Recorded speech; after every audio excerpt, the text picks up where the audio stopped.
একটি সৎ পরিচ্ছন্ন ইমেজের রাজনীতিবিদ ছিলেন এবং ভারতবর্ষের যশস্বী প্রধানমন্ত্রী নরেন্দ্র মোদীজিও কালকে সোশ্যাল মিডিয়াতে তার শোক জ্ঞাপন করেছেন।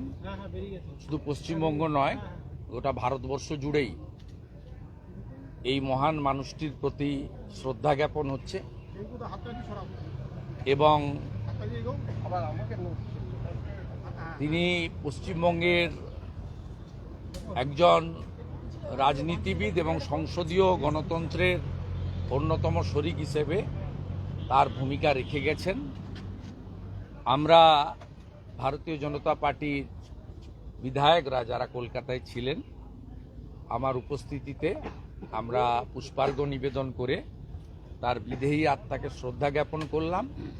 সাথে সাথে তার পার্টির যারা সহযোগী কমরেড, প্রাক্তন বিরোধী দলনেতা প্রাক্তন মন্ত্রী ডাক্তার সূর্যকান্ত মিশ্র, ডক্টর সুজন চক্রবর্তী দেবী এবং ওনার কন্যা, তার সঙ্গেও আমি দেখা করে নমস্কার জানিয়ে এই পরিস্থিতিতে তাদের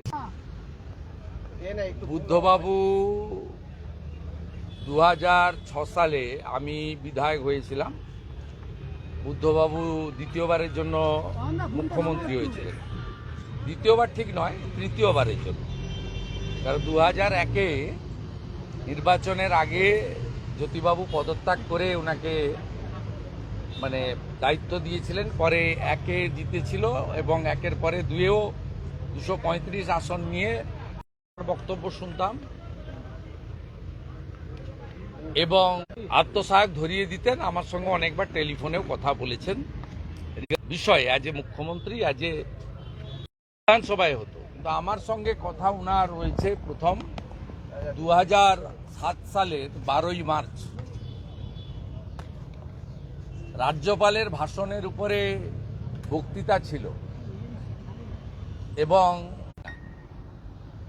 আমার বক্তব্য শেষ হওয়ার পরে মাননীয় বুদ্ধদেব বাবু আমাকে হাত বিছে ডেকেছিলেন, হাত দিয়ে, এবং অনারেবল স্পিকার তখন ছিলেন প্রয়াত হাসিম আব্দুল হালিম। তিনি আমাকে মার্শালকে পাঠিয়ে বললেন, মাননীয় মুখ্যমন্ত্রী আপনার সঙ্গে কথা বলতে চান। তা আমি অধ্যক্ষ মহোদয়ের পিছন দিয়ে গিয়ে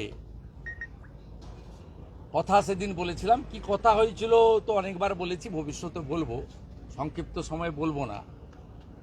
তার জন্য আমাকে তৃণমূল কংগ্রেস পানিশমেন্ট দিয়েছিল। আজকে যিনি জেলবন্দি আছেন, তৎকালীন তৃণমূলের যিনি leader of the legislature party ছিলেন, লিডার অব দ্য অপোজিশন, সেই 30 সদস্য বিশিষ্ট তৃণমূল বিধায়ক দলের যিনি নেতা ছিলেন পার্থ চ্যাটার্জি। এই কারণে পার্থ চ্যাটার্জি বললাম, কারণ তখন উনি ডক্টরেট হননি। Leader of the Trinamool Congress legislature party, তার অথবা তৃণমূলের মালিকের পারমিশন ছাড়া ডেকে ফেলেছেন। আমি চলে গেছি। আমি তখন junior MLA, first time elected. আমি চলে গেছি। এই অপরাধে আমাকে শাস্তি পেতে হয়েছিল। সেটা আজকের এই বিধানসভায় এসে আমার মনে পড়ে যাচ্ছে। তাই বুদ্ধবাবুর বিদেহী আত্মা অমরত্ব পাক এবং তিনি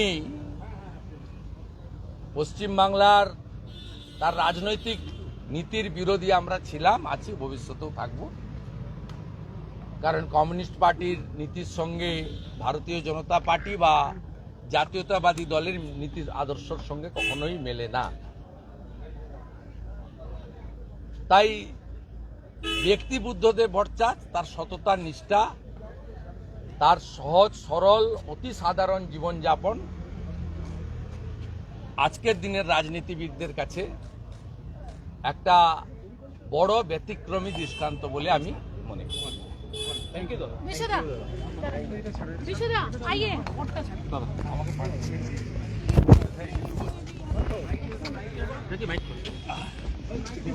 চলে যাই।